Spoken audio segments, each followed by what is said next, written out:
할렐루야. 아멘, 아멘. 하나님은 오늘도 살아계셔서 우리와 함께 하시는 하나님들 믿습니다. 하나님은 말씀으로 우리의 삶에 어두운, 칠흑같이 어두워 보이는 세상이지만 우리의 말씀으로 말미암아 우리의 삶에 등불이 되어주시고 빛이 되어주신 줄로 믿습니다. 우리가 말씀을 쫓아갈 때에 비록 어두워 보이고 소망이 없어 보이고 희망이 없어 보이는 삶 가운데 우리가 한 걸음 한 걸음 나아가지만 여전히 우리의 길을 비추시고 인도하시고 돌아보니 하나님이 나와 함께 하셨구나, 그렇게 고백할 수 있는 저 여러분의 삶이 깨달아지는 역사가 있게 되기를 주님의 이름으로 축복합니다. 오늘 김수정 집사님도 오늘 깨달음이 있었잖아요. 우리 두 분 집사님의 간증도 듣고 싶은데 다음 기회에 제가 이번 주에 한번 들어보고 한번 마련하겠습니다. 우리가 계속해서 성경이 읽어지네 1년 1독 계속해서 우리 전 성도가 1년에 한 번 1독 있자 해서 이제 지난달에는 4권을 마쳤습니다. 4권을 마쳤는데 4권의 내용이 뭐예요? 열왕기, 사무엘 상하를 읽으면서 시편을 끼워 읽으면서 다윗이 그 여러 가지 어려운 상황 속에서 어떻게 하나님을 만났는지를 우리가 읽어 내려갔습니다. 5월 한 달 동안 가정의 달로 바빴고 여러 가지 가정의 달 행사로 인해서 바빴고 또 저 개인적으로는 이제 어성경 강사 과정을 공부하면서 시험도 봐야 되고 또 강의도 실습하면서 평가도 봐야 되고 누군가에게 평가를 받는다는 게 상당한 부담이 되더라고요. 이제 내일 마지막 실제성, 마지막 강의 평가를 받고 지난주에 기말고사를 치르고 가까스로 통과를 했어요. 그리고 나서 그러면서도 바쁜 와중에 이제 성경이 자꾸 밀려가니까 마음에 엄청난 부담을 안고 또 과제도 있고 성경도 읽어야 되고 부담이 있었는데 그럼에도 불구하고 이 성경을 통독하면서 주시는 가장 큰 은혜와 유익은 저 자신에게 있더라고요. 왜? 한번 녹음하려면 한 번 읽어봐야 되잖아요. 2번 읽어봐야 되잖아요. 또 마지막에 약간의 적용을 나누는데 그 적용까지 넣어가려면 묵상이 되어야 되잖아요. 그죠? 그 묵상해서 은혜 받은 것들을 정리해서 나누는 데까지 한 2시간 정도 걸려요. 하루에 한 챕터를 읽고 묵상하는데. 근데 이게 쌓이다 보니까 마음에 시간이 엄청 부담이 되는 거예요. 그래서 더 이상 미루면 안 되겠다 해서 어젯밤에 이 시편을 읽다가 다윗이 하나님을 정말로 사랑했고 다윗이 하나님을 진실로 사랑했는데 그 사랑의 표현이 뭐였느냐? 하나님의 말씀을 가까이 하는 거였더라고요. 말씀을 귀중히 여겼고 그 어느 시대의 레위인들을 특별히 말씀을 맡은 자들이었는데 레위인들보다도 더 말씀을 더 가까이 했고 모세오경을 통달할 만큼 정말로 탁월한 이 성경학자였다라고 하는 사실을 제가 보고 또 발견하고 또 공부하면서 또 새롭게 깨달은 은혜입니다. 그러면서 이제 4월이 지나고 이제 5월 맞이하면서 이제 6월을 맞이하면서 이제 5권을 우리가 한 달 읽기 시작해가지고 한 달씩 차이가 있는데 이제 5권을 다시 읽기 시작하는데 5권은 4권 말미에서부터 열왕기 상하 솔로몬 이야기 또 나라가 나누어지는 이야기를 담고 있고 그걸 읽어나가고 있습니다. 그런데 자꾸 다윗이 손짓하는 거예요. 나를 좀 그냥 보내지 말아달라고 나 좀 기억해달라고 자꾸 손짓하는 거예요. 그래서 다시 한번 처음부터 다윗을 묵상하고 제가 녹음했던 이야기들을 다시 한번 제가 또 듣고 그러면서 하나님 그때 그날 주셨던 은혜들이 무엇이었는지를 다시 점검하면서 그런 생각이 문득 들었어요. 오늘날로 말하면 다윗이 문제가 없었던 인물이 아니잖아요. 오늘날 도덕과 윤리적인 기준으로 보면 다윗은 어떤 존재였어요? 가늠한 사람이었어요. 자기 부하 충신의 아내를 범하고 그 죄악을 숨기기 위해서 그 충신을 전쟁에 보내서 죽였던 인물이었어요. 살인자였어요. 오늘날 대통령이 지금 윤석열 대통령이니까 뭐 우파 시험 들지 마세요. 저는 좌파도 우파지 아니고 하나님 파입니다. 예수파인 줄 믿습니다. 윤석열 대통령이든 이전에 문재인 대통령이든 만약에 대통령이 법무부 장관의 아내를 어느 날 범하고, 그죠? 그 다음에 그 법무부 장관을 어느 날 패하고 감방에 보내는 거예요. 심지어 사형 언도를 내려서 죽여버리는 거예요. 여러분, 그렇게 된다면 오늘날 어떻게 되겠습니까?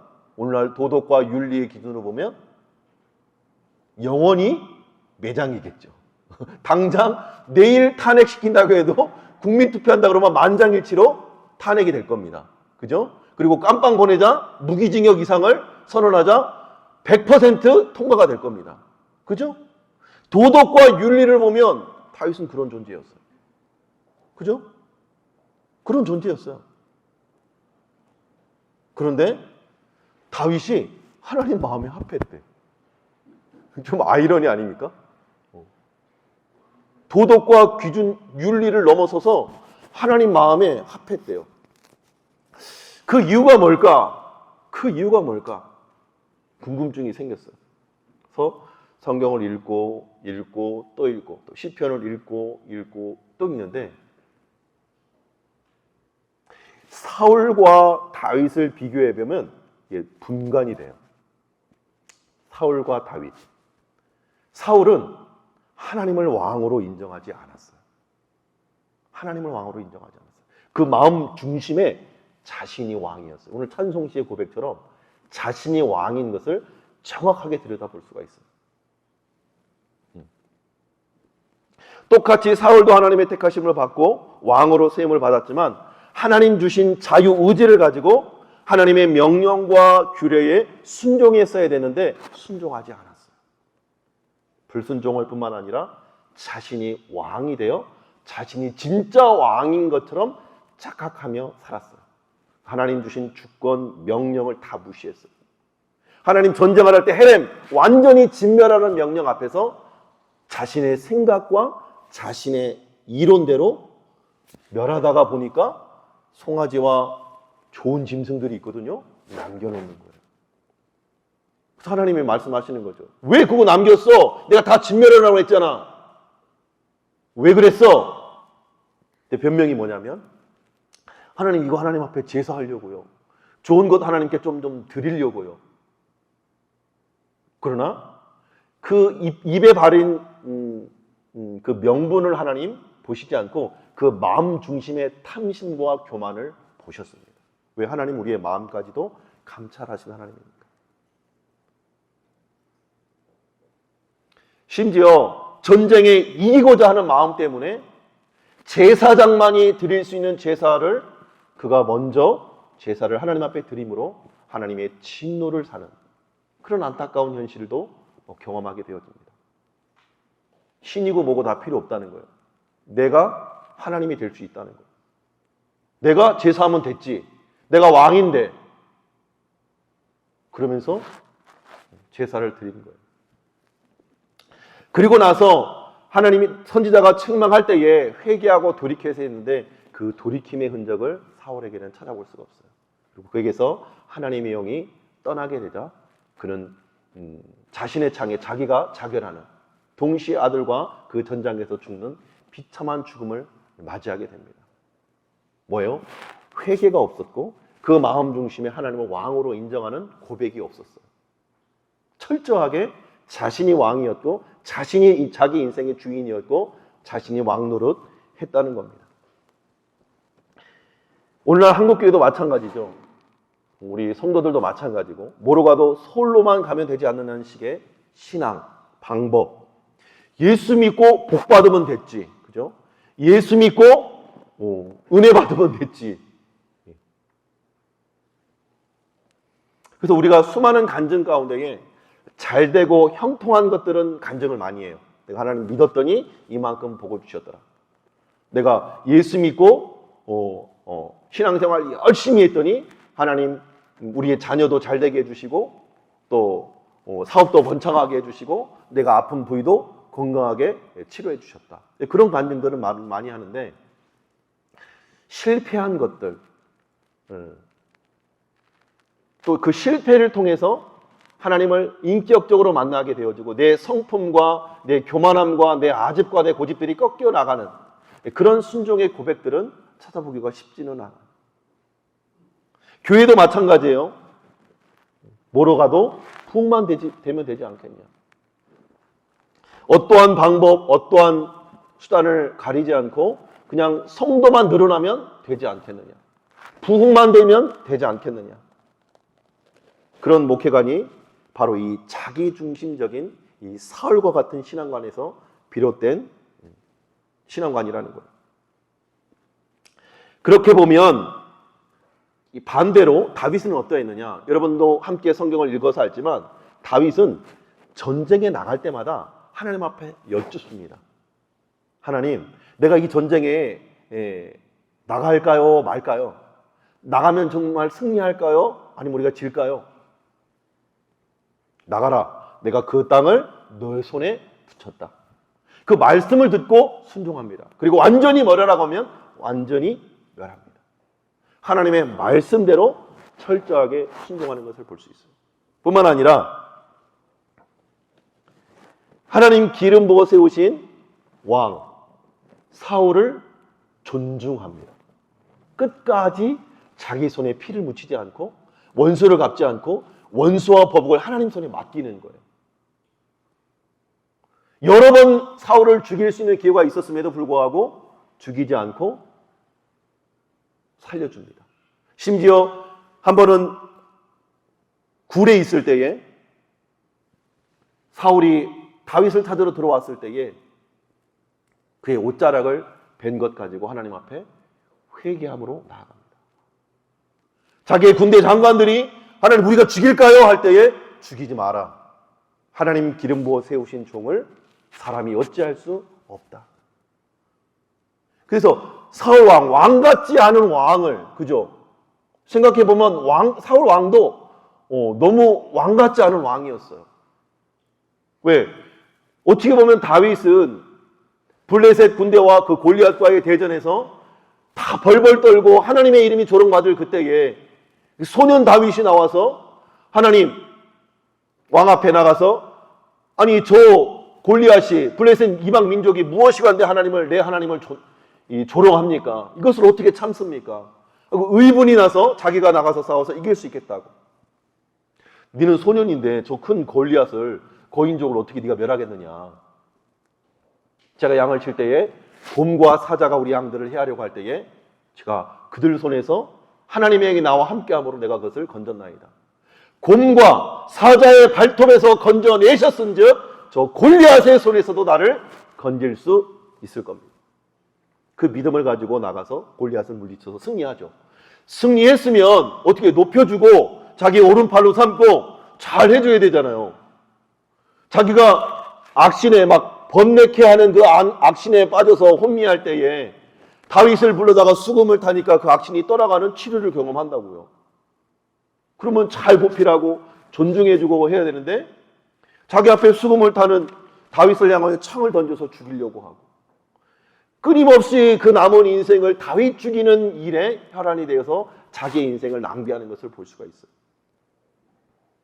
그런 왕을 우리 인간적인 마음으로는 그럴 수 있잖아요. 하나님, 나 억울해요.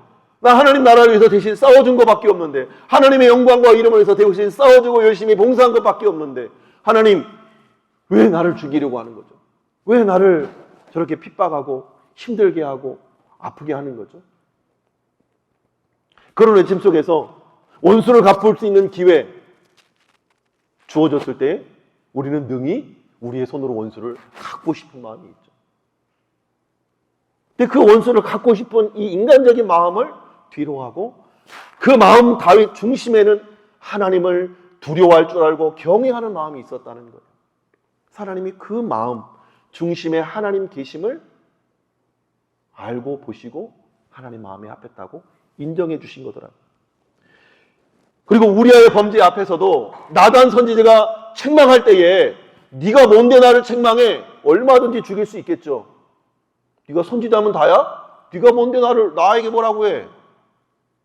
얼마든지 처형할 수 있겠죠. 근데 그 앞에 철저하게 눈물과 통곡과 금식으로 침상을 밤낮으로 적시면서 음식을 입에 대지 아니하고 하나님 앞에 철저하게 회개하는 거예요. 그 죄의 대가로 간음으로 인해 얻어진 아들은 죽게 되는 거죠. 하나님의 심판을 자초하게 되죠.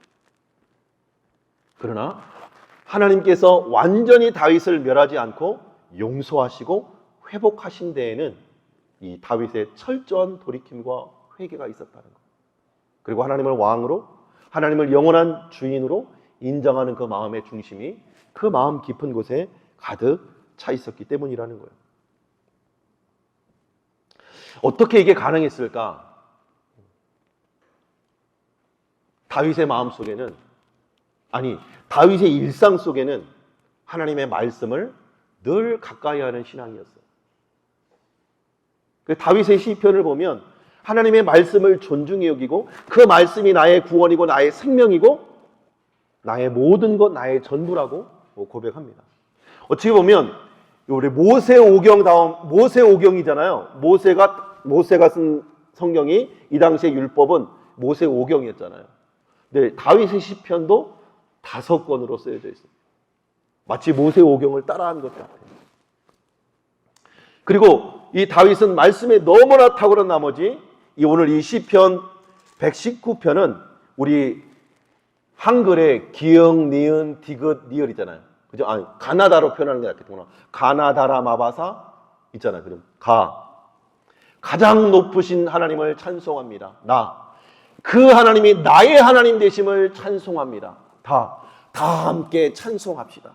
이런 식으로 히브리어 알파벳을 순서를 따라 8절씩 기록한 것이 시편 119편이에요.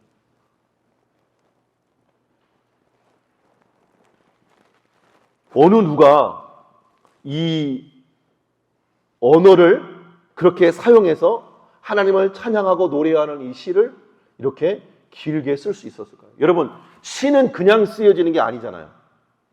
시는 그냥 쓰여지는 게 아니고 깊이 묵상하고 정말 깊이 공부할 때에 나올 수 있는 언어가 바로 시예요. 시. 왜? 그런 건 함축적인 언어이기 때문에. 그것도 다윗이 쓴 시를 보면 이방 왕 앞에서 미친 채 하다가 쓴 시라고 표제에 나와 있는 기록도 있어요. 그죠? 사울을 피해 쫓겨가 도망 중에 쓴 시들이 시편에 기록되어 있는 거예요. 다윗이 20편, 150편 중에 73편 정도를 썼다고 해요. 근데 그 시편은 아둘람 굴에서, 광야길에서, 사울의 이 핍박 속에서, 아들의 배신 속에서, 적국에서 자기의 목숨을 구걸하며 미친 채 하다가 쓴 시들이 이 시편에 기록되어 있다는 거예요. 그것은 그 고난과 환난 가운데서도 어찌 보면 다윗은 모세오경을 통째로 암기한 수준이 아니었을까 싶어요. 그렇기 때문에 그 환난 중에서도 하나님의 말씀을 붙잡고 그는 고난 가운데서 이 다윗의 시를 보면 그 결론적으로 뭐로 나오냐? 처음엔 탄식이에요. 하나님 어느 때까지입니까? 어느 때까지입니까? 그렇게 부르짖다가 이내 하나님을 향한 신뢰와 믿음으로 바뀝니다. 하나님 나의 구원이시오, 나의 피난처이시오, 나의 바위시오, 나의 산성이십니다. 그리고 마지막에는 할렐루야 여호와 하나님을 찬양합니다. 주만이 나의 소망이요 나의 구원이십니다. 그렇게 찬송으로 바뀌어지는 것을 볼 수 있어요. 고난 중에 기도와 간구와 탄식을 통해서 그 탄식은 하나님의 말씀을 향한 신뢰와 믿음으로 바뀌고 그 믿음은 결국 하나님을 찬송하는 고백으로 바뀌어지더라는 거예요. 어떻게 그렇게 가능했을까요? 하나님의 말씀을 사랑했다는 것을 알 수 있습니다. 그래서 시편 150 우리가 책을 쓸 때 이 서론에 무엇을 씁니까? 내가 이 책에 무엇을 담았다. 책 전체의 요약을 담죠. 시편 1편이 뭡니까? 시편 1편. 여러분 시편 1편 한번 쳐보세요. 19편에 책갈피를 하고 시편 1편을 한번 펴보세요. 시편 1편 805면쯤에 있습니다. 복 있는 사람은 악인들의 꾀를 따르지 아니하며 죄인들의 길에 서지 아니하며 오만한 자들의 자리에 앉지 아니하고 오직 여호와의 율법을 즐거워하여 그의 율법을 주야로 묵상하는도다.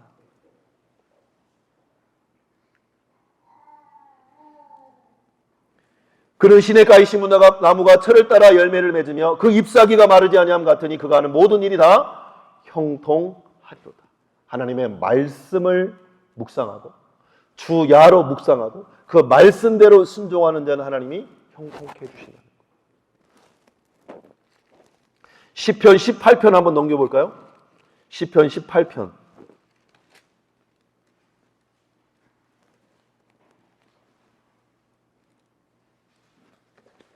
시편 18편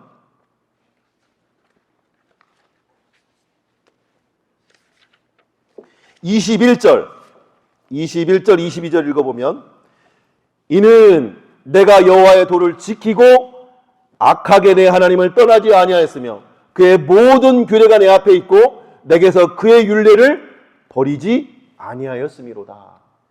하나님의 율례와 법을 버리지 않고 그 앞에 두었기 때문에 그가 살 수 있었다는 거예요. 30절 하나님의 도는 완전하고 여호와의 말씀은 순수하니 그는 자기에게 피하는 모든 자에게 방패시로다.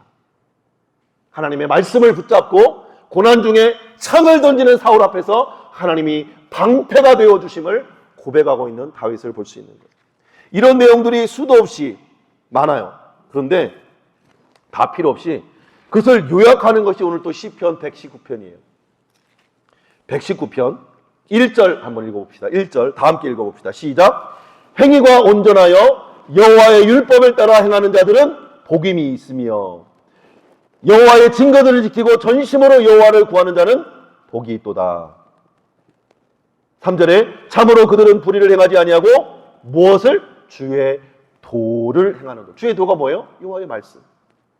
4절 주께서 명령하사 주의 법도를 잘 지키게 하셨나이다.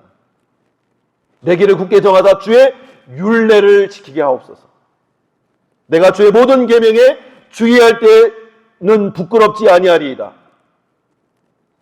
내가 주의 의로운 판단을 배울 때에는 정직한 마음으로 주께 감사하리이다. 내가 주의 율례들을 지키오리니 나를 아주 버리지 마옵소서. 우리 청년들 특송하면서 암송하는 말씀도 있죠. 9절 말씀. 청년이 무엇으로 그 행실을 깨끗하게 하리이까? 주의 말씀만 지킬 따름이니이다. 내가 전심으로 주를 찾아 싸우니 주의 계명에서 떠나지 말게 하소서. 내가 주께 범죄하지 아니하려 하여 주의 말씀을 내 마음에 두었나이다. 찬송을 받으실 주 여호와여 주의 율례들을 내게 가르치소서. 처음부터 176절이거든요. 176절까지. 173절을 한번 읽어볼까요? 172절부터 주의 모든 계명들이 의로움으로 내가 내 혀가 주의 말씀을 노래하리이다. 내가 주의 법도들을 택하여 싸우니 주의 손이 항상 나의 도움이 되게 하소서. 여호와여 내가 주의 구원을 사모하여 싸우니 주의 율법을 즐거워하나이다. 내 영혼을 살게 하소서. 그리하시면 주를 찬송하리이다. 주의 규례들이 나를 돕게 하소서. 무엇이 우리를 도와요? 하나님의 말씀이 나를 돕는다는 거예요. 저와 여러분을 돕는다는 거예요. 이른 양같이 내가 방황하오니 주의 종을 찾으소서. 내가 주의 계명들을 잊지 아니함이니이다. 오늘 우리가 함께 읽었던 본문 말씀, 우리가 잘 알고 암송하는 말씀이죠. 그 말씀 앞절에 보면 얼마나 다윗이 말씀을 사랑했는지. 103절 주의 말씀의 맛이 내게 어찌 그리 단지요 내 입의 꿀보다 더 다나이다. 104절 주의 법도들로 말미암아 내가 명철하게 되었으므로 모든 거짓 행위를 미워하나이다. 그러면서 주의 말씀은 내 발의 등이요 내 길의 빛이니이다. 주의 의로운 규례들을 지키기로 맹세하고 굳게 정하였나이다. 이후에 보면 고난이 심하였어요. 나의 고난이 매우 심하오니 여호와여 주의 말씀대로 내가 나를 살아나게 하소서. 여호와여 구하오니 내 입이 드리는 자원 제물을 받으시고 주의 공의를 내게 가르치소서. 나의 생명이 항상 위기에 있사오니 나는 주의 법을 잊지 않아요. 위기와 환난과 고난과 역경 속에서 다윗이 붙들었던 것은 하나님의 말씀입니다. 저 여러분들도 어떠한 상황과 환경 가운데서도 이 말씀에 끈을 놓지 않기를 주님으로 축복합니다. 바빠도 분주해도 힘들어도 어려워도 하나님의 말씀을 읽을 때 우리의 삶의 길과 빛과 방법을 찾을 수 있다는 거예요. 살 길을 얻을 수 있다는 거예요. 제가 이 하나님을 하나님으로 인정하고 왕으로 인정하는 부분에 대해서 고민하고 묵상하는데 그런 마음을 주셨어요. 여러분, 우리의 자녀들이 아버지를 아버지로 인정하고 어머니를 어머니로 인정하는 것이 얼마나 중요한지 몰라요. 그죠? 만약에 우리 딸들이 아빠의 아빠됨을 인정하지 않고 엄마의 엄마됨을 인정하지 않고 그분이 나에게 생명을 공급하고 먹을 것을 공부하고 필요를 공급하는 분으로 인정하지 않고 아니 나는 내 마음대로 살 수 있어. 좀 나 좀 내버려둬. 라고 한다면 이 부모의 마음은 얼마나 아프며 얼마나 그 부모가 수치스럽고 얼마나 본이 되지 못하겠어요. 그죠? 그런데 반대로 우리 아이들이 우리 아빠 최고야, 우리 엄마 최고야, 우리 엄마 아빠가 있기 때문에 난 살 수 있어, 여기까지 키워주셔서 감사해요 라고 하는 고백을 날마다 드린다고 한다면 그것은 부모에게 영광이 되고 보람이 되고 기쁨이 되겠죠. 자랑거리가 되겠죠. 하나님도 마찬가지라는 거예요. 사울과 다윗의 차이는 그 차이였어요. 하나님을 진짜 내 하나님으로 인정하느냐 인정하지 않느냐의 싸움이었다는 거예요. 하나님을 정말 내 삶의 하나님으로, 주인으로, 왕으로, 아버지로 나를 지으시고 모태로부터 조성하고 만든 그 하나님으로 인정했느냐 인정하지 않느냐, 그것이 사울과 다윗의 차이였다는 거예요. 도덕과 윤리로 성경을 볼 수 없습니다. 도덕과 윤리로 우리의 믿음을 판단할 수 없습니다. 오직 하나님을 왕으로 인정했느냐 안 했느냐, 그것을 하나님은 보시고 그것을 하나님의 마음에 합했노라고 인정해 주신다는 거예요. 저 여러분의 인생 가운데에 하나님의 왕으로, 하나님의 주인으로 인정되어지는 삶이 될 수 있기를 주님으로 축복합니다. 내게 주신 고난이 있습니다. 아픔이 있습니다. 관계의 어려움이 있습니다. 물질적인 시험이 있습니다. 그 상황 속에서 하나님이 주인이심을 인정하고 말씀에 답이 있다고 하는 사실을 인정하고 말씀으로 돌아갈 때, 때로 우리 인생에서 실패할 수 있습니다. 넘어질 수 있습니다. 좌절할 수 있습니다. 완전히 엎드려지는 것이 아니고 다시 말씀으로 돌아갈 때, 말씀을 붙들 때 우리 인생에 해답이 있다는 거예요.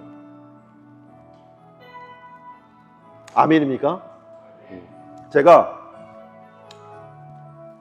군대에서 우리 말씀 묵상하다가 제가 큐티하면서 나눴었는데 군대에서 이렇게 악보에다가 주님을 향한 시를 썼더라고요. 작사해가지고 곡을 붙여가지고 곡을 만들었더라고요.